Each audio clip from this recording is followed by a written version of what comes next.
Chapter 4 अध्याय 4 दिव्य ज्ञान। श्री भगवान ने कहा, मैंने इस अमर योग विद्या का उपदेश सूर्यदेव विवस्वानु को दिया और विवस्वानु ने मनुष्यों के पिता मनु को उपदेश दिया और मनु ने इसका उपदेश इक्ष्वाकु को दिया। इस प्रकार ये परम विज्ञान गुरु परंपरा द्वारा प्राप्त किया गया और राजर्षियों ने इसी विधि से इसे समझा, किंतु कालक्रम में ये परंपरा छिन्न हो गई, अतः ये विज्ञान यथारूप में लुप्त हो गया लगता है। आज मेरे द्वारा वही ये प्राचीन योग यानी परमेश्वर के साथ अपने संबंध का विज्ञान तुमसे कहा जा रहा हूँ, क्योंकि तुम मेरे भक्त तथा मित्र हो, अतः तुम इस विज्ञान के दिव्य रहस्य को समझ सकते हो। अर्जुन ने कहा, सूर्यदेव विवस्वानु आपसे पहले हो चुके हैं, तो फिर मैं कैसे समझूं कि प्रारंभ में भी आपने उन्हें इस विद्या का उपदेश दिया था। श्री भगवान ने कहा, तुम्हारे तथा मेरे अनेकानेक जन्म हो चुके हैं, मुझे तो उन सब का स्मरण है, किंतु हे अर्जुन, तुम्हें इनका स्मरण नहीं रह सकता है। यद्यपि मैं अजन्मा तथा अविनाशी हूँ और यद्यपि मैं समस्त जीवों का स्वामी हूँ, तो भी प्रत्येक युग में मैं अपने आदि दिव्य रूप में प्रकट होता हूँ। हे पात, जब भी और जहाँ भी धर्म का पतन होता है और अधर्म की प्रधानता होने लगती है, तब तब मैं अवतार लेता हूँ। भक्तों का उद्धार करने, दुष्टों का विनाश करने तथा धर्म की फिर से स्थापना करने के लिए मैं हर युग में प्रकट होता हूँ। हे अर्जुन, जो मेरे अभिभाव तथा कर्मों की दिव्य प्रकृति को जानता है, वह इस शरीर को छोड़ने पर इस भौतिक संसार में पुनः जन्म नहीं लेता, अपितु मेरे सनातन धाम को प्राप्त होता है। आसक्ति, भय तथा क्रोध से मुक्त होकर मुझ में पूर्णतः तन्मय होकर और मेरी शरण में आकर बहुत से व्यक्ति भूतकाल में मेरे ज्ञान से पवित्र हो चुके हैं। इस प्रकार से उन सबों ने मेरे प्रति दिव्य प्रेम को प्राप्त किया है। प्रकृति के तीनों गुणों और उनसे संबंध कर्म के अनुसार मेरे द्वारा मानव समाज के 4 विभाग रचे गए। यद्यपि मैं इस व्यवस्था का श्रेष्ठ हूँ, किंतु तुम ये जान लो कि मैं इतने पर भी अभय करता हूँ।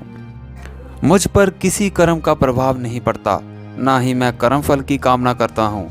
जो मेरे संबंध में इस सत्य को जानता है, वह भी कर्मों के फल के पाश में नहीं बंधता।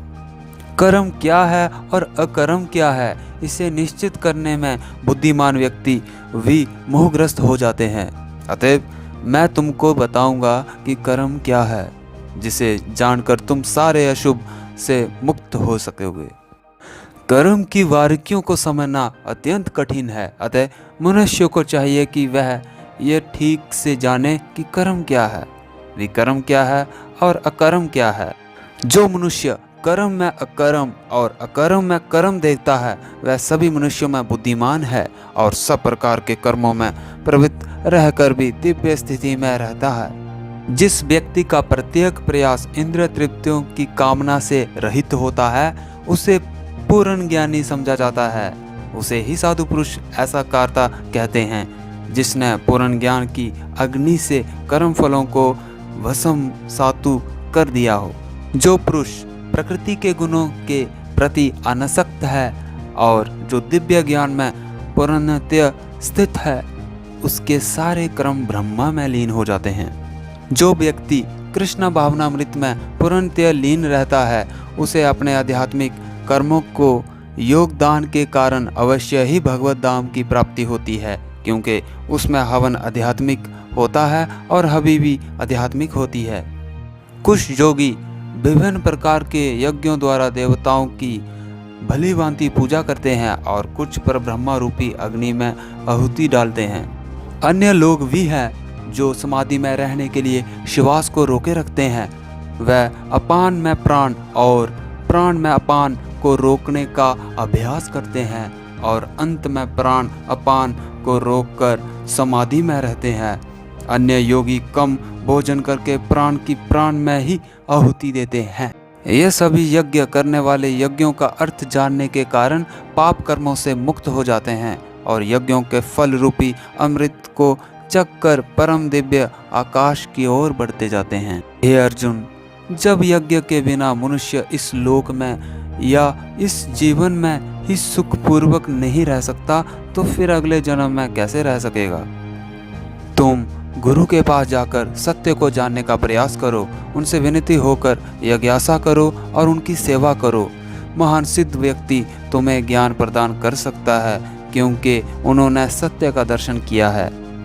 इस संसार में दिव्य ज्ञान के समान कुछ भी शुद्ध नहीं है। जो व्यक्ति भक्ति में सिद्ध हो जाता है, वह यथा समय अपने अंतर में इस ज्ञान का आस्वादन करता है, किंतु जो अज्ञानी व्यक्ति शास्त्रों में संदेह करता है, वह भगवत धाम नहीं प्राप्त करते, अपितु नीचे गिर जाते हैं। उनके लिए ना तो इस लोक में ना ही परलोक में कोई सुख है। अतएव तुम्हारे हृदय में अज्ञान के कारण जो संशय उठे हैं, उन्हें ज्ञान रूपी शस्त्र से काट डालो। तो हे अर्जुन, खड़े हो और युद्ध करो। धन्यवाद।